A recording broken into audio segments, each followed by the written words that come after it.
yaitu berusaha menjadi orang yang saleh. Bukan berarti tidak pernah berdosa. Siapa sih yang tidak pernah berdosa? Tapi kalau dia berdosa, segera dia kembali kepada Allah Subhanahu wa taala. Kapan kita mudah berbaik sangka? Ketika kita sudah prosedural. Saya sudah prosedural kok. Saya sudah lakukan, saya sudah istikharah, saya sudah musyawarah, saya sudah berdoa, saya sudah jalankan, saya sudah ikhtiar. Ternyata mengalami kegentingan, kita tenang. Kita husnudzan.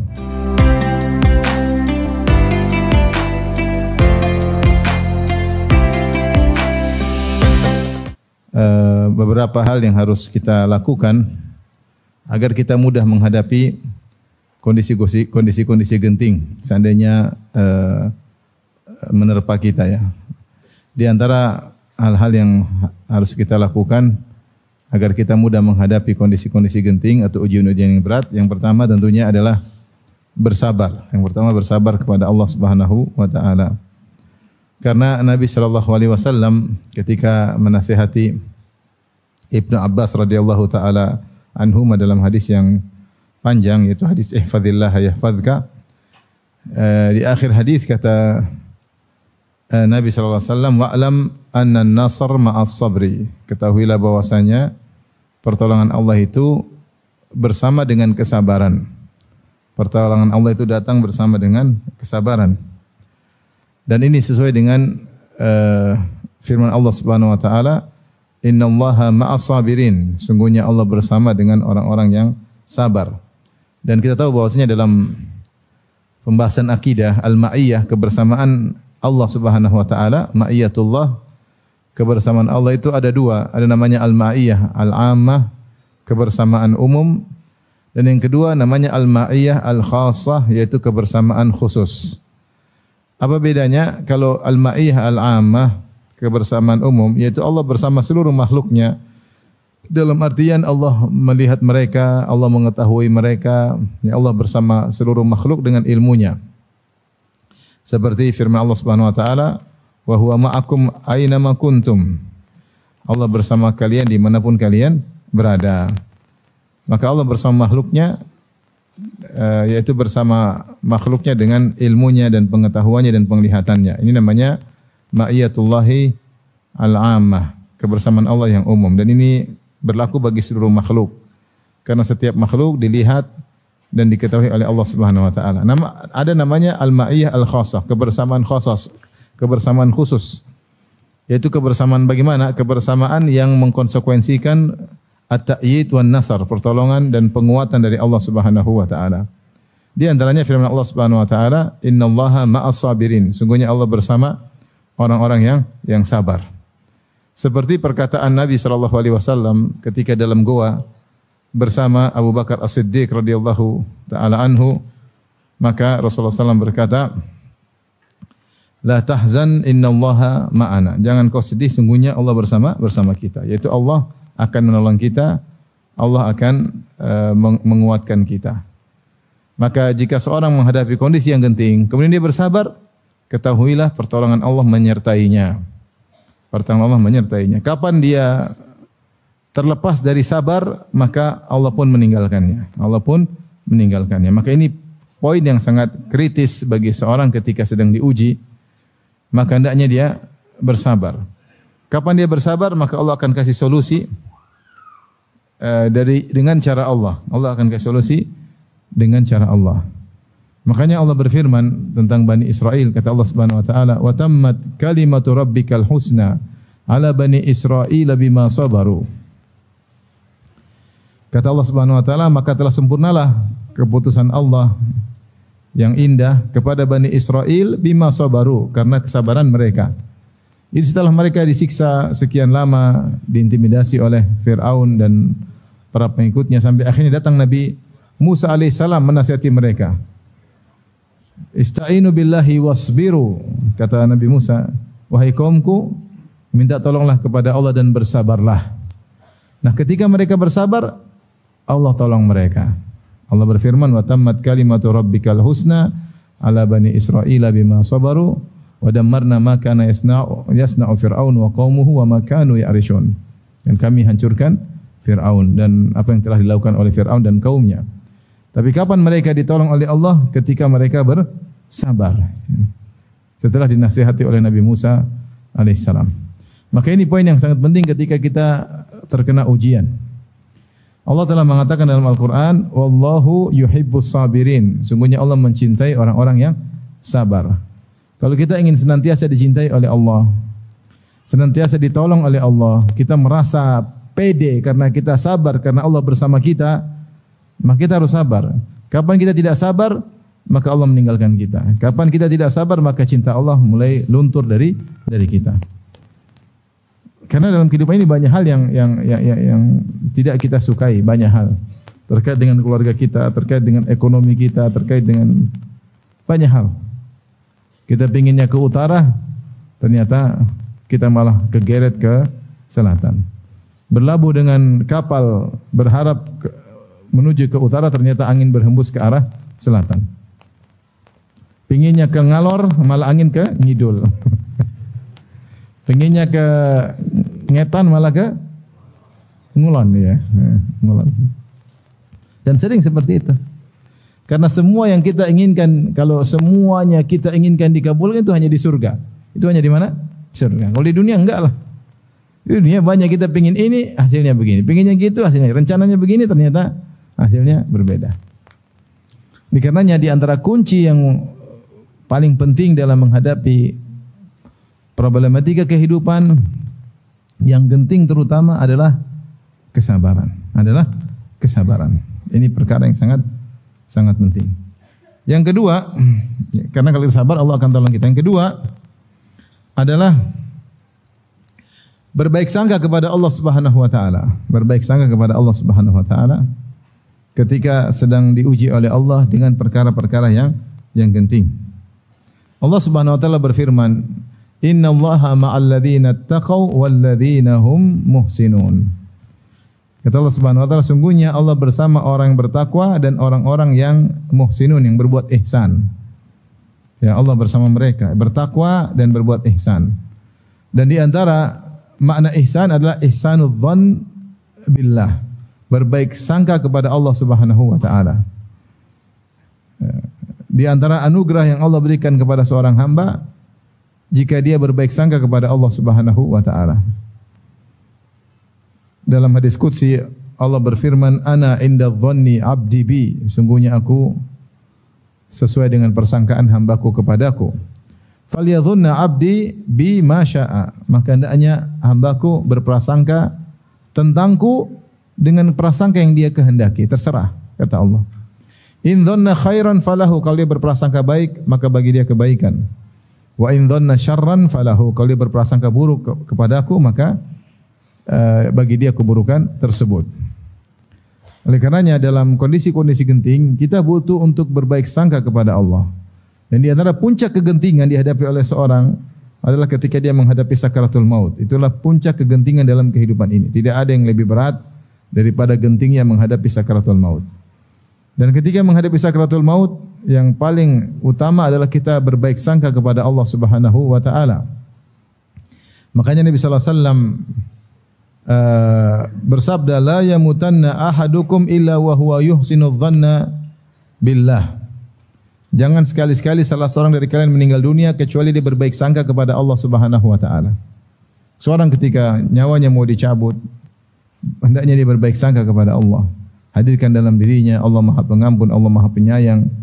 Allah lebih sayang kepada hambanya daripada ibu kepada sang hamba. Tidak ada yang besar di sisi Allah jika seorang bertobat kepada Allah. Terus berbaik sangka kepada Allah. Namun memang tidak mudah berbaik sangka kepada Allah Subhanahu wa taala. Disinggung oleh Ibnul Qayyim rahimahullah dalam kitabnya Ad-Da' wad-Dawa atau Al-Jawabul Kafi, bahwasanya orang yang sering bermaksiat susah dia memanage hatinya untuk berbaik sangka kepada Allah Subhanahu wa taala. Karena dia selama ini membangkang perintah Allah Subhanahu wa taala, susah. Berbaik sangka tidak semudah yang dibayangkan, tidak mudah orang berbaik sangka kepada Allah. Tidak mudah. Jangankan dalam kondisi genting, dalam kondisi biasa saja terkadang seorang berburuk sangka kepada Allah. Semakin dia banyak bermaksiat, semakin dia sulit berbaik sangka kepada Allah. Semakin dia banyak bergantung kepada selain Allah, semakin sulit dia berbaik sangka kepada Allah Subhanahu wa taala. Maka untuk bisa mudah berbaik sangka, seorang menjaga dirinya, yaitu berusaha menjadi orang yang saleh. Bukan berarti tidak pernah berdosa. Siapa sih yang tidak pernah berdosa? Tapi kalau dia berdosa, segera dia kembali kepada Allah Subhanahu wa taala. Kapan kita mudah berbaik sangka? Ketika kita sudah prosedural. Dia sudah prosedural kok. Saya sudah lakukan, saya sudah istikharah, saya sudah musyawarah, saya sudah berdoa, saya sudah jalankan, saya sudah ikhtiar. Ternyata mengalami kegentingan, kita tenang. Kita husnudzan. Apa yang Allah berikan, apa yang putuskan itu yang terbaik. Kenapa? Karena kita sudah ikut prosedur. Jadi masalah kalau kita tidak prosedural. Maksiat, membangkang, ini. Begitu menghadapi permasalahan, ingin berbaik sangka, ternyata tidak mudah. Apalagi kalau akan meninggal dunia. Oleh karena Ibnu Qayyim menyebutkan bahwasanya hati ini berkhianat. Sering hati ini berkhianat. Diajak untuk berbaik sangka tidak mau. Terlebih lagi ketika sakaratul maut, hati ini berkhianat. Kenapa? Karena terlalu kotor hati tersebut, penuh dengan kemaksiatan. Maka seorang agar bisa berbaik sangka kepada Allah ketika mendapat ujian, hendaknya dia bertakwa kepada Allah Subhanahu wa taala. Berusaha menjauhi kemaksiatan. Dan kita sekarang hidup di zaman sumber maksiat berada di tangan kita, itu HP. Semua yang Allah larang ada dalam HP. Semua yang Allah larang ada dalam HP. Allah larang berzina, maka sarana zina ada di HP. Allah melarang melihat yang haram, semua ada di HP. Allah melarang mendengar musik-musik, ada semua di HP. Allah larang tajasus, kita tajasus di HP. Allah larang untuk ghibah dan namimah, situ biangnya namimah dan ghibah di HP dan seterusnya. Ya. Oleh karena seorang berusaha bertakwa kepada Allah dalam berinteraksi dengan gadgetnya, dengan HP-nya. Apa manfaatnya? Agar dia mudah berhusnudzan kepada Allah Subhanahu wa taala. Tapi yang ketiga yang hendaknya kita lakukan ketika kita menghadapi permasalahan adalah dengan banyak beristighfar.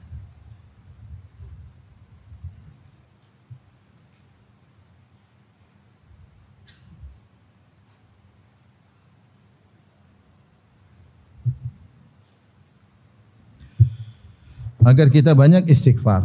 Kenapa? Karena secara umum kaidah menyatakan semua keburukan yang kita alami adalah dari dosa, karena dosa-dosa kita. Ya. Wa ma asabaka min sayyi'atin famin nafsik. Keburukan apapun yang menimpamu maka adalah dari dirimu. Ma asabakum min musibatin fabima kasabat aydikum wa ya'fu an katsir. Tidak ada musibah yang menimpa kecuali akibat ulah perbuatan kalian. Makanya Rasulullah SAW mengatakan, ma yusibul muslim min wasabin wala nasabin wala hammin wala hazanin wala adhan hatta syauka yushakuha illa kafarallahu biha khatayahu. Tidaklah suatu yang buruk menimpa seorang hamba, apakah dia sakit, apakah dia letih, apakah dia sedih, apakah dia gelisah, apakah ada yang menzaliminya, kecuali akan, bahkan duri yang menusuknya, kecuali akan menjadi penggugur dosa-dosanya. Maka seorang ketika mengalami hal yang tidak dia senangi, genting, maka dia banyak istighfar. Ini salah satu solusi. Astagfirullah, astagfirullah, astagfirullah. Dalam satu hadis, ya, meskipun sanadnya lemah, namun maknanya benar. Kata Rasulullah SAW, man lazimal istighfar, siapa suka beristighfar, senantiasa beristighfar, ja'alallahu lahu min kulli dhaikin makhraja. Man lazimal istighfar, siapa yang selalu melazimi istighfar, ja'alallahu lahu, maka Allah menjadikan baginya min kulli dhaiqin makhraja. Maka Allah jadikan baginya setiap kesempitan yang dia rasakan akan ada jalan keluarnya, ada solusinya. Wa min kulli hammin faraja. Dan setiap kegelisahan, gundah gulana yang dia pikirkan, yang dia sulit hadapi, akan ada jalan keluarnya, solusinya. Ya. Wa razaqahu min haitsu la yahtasib. Dan Allah akan berikan dia rezeki dari arah yang tidak dia sangka-sangka. Ini semua secara sanad hadis yang lemah, namun maknanya semua benar. Ya. Makanya ketika Nabi Nuh alaihissalam menasihati kaumnya, dia berkata, "Faqultu astaghfiru rabbakum innahu kana ghaffara." Maka aku katakan kepada kalian, pada mereka itu kaumnya, "Istaghfiru rabbakum," istighfarlah kepada Rabb kalian, "innahu kana ghaffara," sungguhnya Allah Maha Pengampun, "yursilis samaa'a 'alaikum midrara." Allah niscaya akan turunkan bagi kalian hujan yang lebat. "Wa yumdidukum bi amwalin wa banin," maka Allah akan berikan kepada kalian banyak anak, banyak harta. "Wa yaj'alakum jannatin wa yaj'alakum anhara," maka Allah akan tumbuhkan bagi kalian taman-taman, kebun-kebun, dan Allah akan bukakan bagi kalian sungai-sungai. "Ma'alakum la tarjuna lillahi waqara," kenapa kalian tidak menganggap Allah Subhanahu wa taala? Sebenarnya tafsir mengatakan kaum Nuh ketika itu mengalami musim kemarau. Musim kemarau sehingga air sungai kering, tidak ada tumbuh-tumbuhan. Maka Nuh kasih solusi, istighfar. Beristighfarlah. Maka seorang ketika menghadapi hal yang genting, lazimi istighfar. Astaghfirullah, sebanyak-banyaknya astaghfirullah. Sambil istighfar yang berkualitas, sambil ingat dosa-dosa yang dia lakukan. Astaghfirullah, mungkin saya kurang ibadah. Astaghfirullah, saya kurang bersyukur kepada Allah Subhanahu wa taala. Astaghfirullah, sudah bangunkan saya malam hari, saya tidur lagi sampai subuh. Astaghfirullah, banyak. Astaghfirullah, saya sombong. Astaghfirullah, saya kerjanya ngomel-ngomelin istri. Astaghfirullah, saya ngomel-ngomelin suami, apalagi parah. Astaghfirullah. Banyak. Astaghfirullah, saya masih pelit sama orang tua. Astaghfirullah, saya merendahkan orang lain. Saya merasa sok pintar. Astaghfirullah, banyak mau kita istighfar, banyak sekali.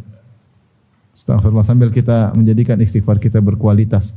Maka kalau kita banyak istighfar, niscaya Allah kasih jalan apa? Keluar. Allah jadikan kita jalan keluar. Ya. Terutama beristighfar di waktu sahur. Wabil asharihum yastaghfirun. Istighfar di waktu sahur ini istighfar yang paling berkualitas. Setelah seorang salat malam, kemudian dia duduk, kemudian dia beristighfar, astaghfirullah, astaghfirullah, astaghfirullah, astaghfirullah. Maka insyaallah Allah kasih dia solusi. Taib, makanya ada cerita, ada seorang wanita, suaminya marah-marah sama dia, kemudian suaminya pergi. Ketika suaminya kabur dari rumah, maka dia nunggu suaminya datang sambil istighfar, astaghfirullah, astaghfirullah, astaghfirullah. Terus istighfar sampai suaminya datang sendiri. Jangan suami sudah datang, ngapain pulang? Repot lagi. Tiba-tiba Allah menggerakkan hati suaminya iba kepada istrinya, pingin balik, sayangnya tumbuh lagi. Yang ngatur hati siapa? Allah Subhanahu wa taala. Makanya kalau ibu-ibu kalau suami ngomel apa? Astaghfirullah, astaghfirullah, astaghfirullah. Yang keempat, ya, kalau seorang agar mudah menghadapi kondisi-kondisi yang genting, maka hendaknya ketika di waktu lapang dia lagi nyaman-nyaman, dia beribadah kepada Allah, cari muka di hadapan Allah Subhanahu wa taala dengan kenyamanan yang Allah berikan kepadanya. Ini di antara wasiat Nabi kepada Ibnu Abbas dalam hadis yang panjang, yaitu hadis yang tadi saya sebutkan. Ihfazillah yahfazka, ihfazillah tajidhu tujahaka, idza sa'alta fas'alillah wa idza ista'anta fasta'in billah wa alam annal ummata, dan seterusnya hadis yang panjang. Di akhir hadis kata Nabi sallallahu alaihi wasallam, ta'arraf ila Allah fir raha ya'rifka fi shiddah. Ta'arraf ila Allah fir raha ya'rifka fi shiddah. Ta'arraf yaitu perkenalkanlah dirimu atau berusaha mengenal Allah. Cari muka di hadapan Allah ketika kau dalam kondisi raha, dalam kondisi nyaman. Lagi duit lagi banyak, untung lagi banyak, lagi sehat, ya. Lagi riang gembira, jangan lupa salat duha, jangan lupa salat malam, jangan lupa baca Quran. Ya'rifka fi shiddah, maka Allah akan mengenali engkau ketika dalam kondisi berat. Allah tidak tinggalkan engkau. Kenapa? Ketika kau dalam kondisi lapang, kau ingat Allah Subhanahu wa taala. Bukan ketika dalam kondisi lapang malah lupa kepada Allah. Ya. Kita dalam kondisi sulit, memang kita berusaha dekat dengan Allah, itu salah satu solusi. Tapi terkadang solusi sulit datang. Kenapa? Karena ketika kita dalam kondisi raha, dalam kondisi lapang, kita lupa kepada Allah Subhanahu wa taala. Maka siapa di antara kita yang Allah berikan kenyamanan? Kenyamanan itu berapa? Tubuh yang sehat, ekonomi yang berkecukupan, alhamdulillah. Alhamdulillah ada rumah, ya. nyaman, banyak orang yang susah. Terus kita cari muka di hadapan Allah, kita bangun malam, kita berdoa, kita baca Quran. Maka niscaya ketika dalam kondisi sulit, Allah akan ingat kita. Allah akan ingat kita ya. Para ulama menyebutkan tentang hal ini ketika mereka mensyarah hadis ini seperti dalam kitab Jami' Ulum wal Hikam, yaitu tentang kisah Nabi Yunus alaihissalam. Nabi Yunus alaihissalam ketika ditelan oleh ikan paus, maka dia berdoa kepada Allah, la ilaha illa anta subhanaka inni kuntu minadh dhalimin. Maka Allah pun mengenalinya. Suaranya pun naik ke langit dan dikenal oleh malaikat. Ini suaranya Yunus bin Matta alaihissalam, yang dikenal selalu beribadah kepada Allah dalam kondisi raha. Ada apa gerangan? Ternyata dia dalam kondisi susah, lagi dalam perut ikan paus, di dalam kegelapan. Fanada fi dhulumat, dalam kegelapan yang bertubi-tubi, dia berdoa kepada Allah Subhanahu wa taala. Ada yang mengatakan kegelapan perut ikan paus, kemudian gelapnya lautan, gelapnya malam, gelapnya awan yang lagi mendung. Jadi kegelapan bertubi-tubi meliputi Nabi Yunus alaihissalam. Kalau ada HP pasti sinyalnya hilang. Mau telepon siapa? Mau telepon siapa? Bicara pun enggak ada yang dengar. Suara berputar-putar dalam perut ikan apa? Paus. Tapi ketika suara itu selalu menyeru Allah ketika dalam kondisi raha, selalu berdoa kepada Allah, bertasbih, berzikir kepada Allah ketika dalam kondisi lapang, ketika dalam kondisi sulit, suara itu dikenal oleh Allah Subhanahu wa taala, dikenal oleh para malaikat. Ini suara yang biasa ya, menyeru kepada Allah dalam kondisi lapang. Maka Allah pun ya, fastajabna lahu. Allah pun mengabulkan doanya dan Allah menyelamatkan dia dari kesusahannya.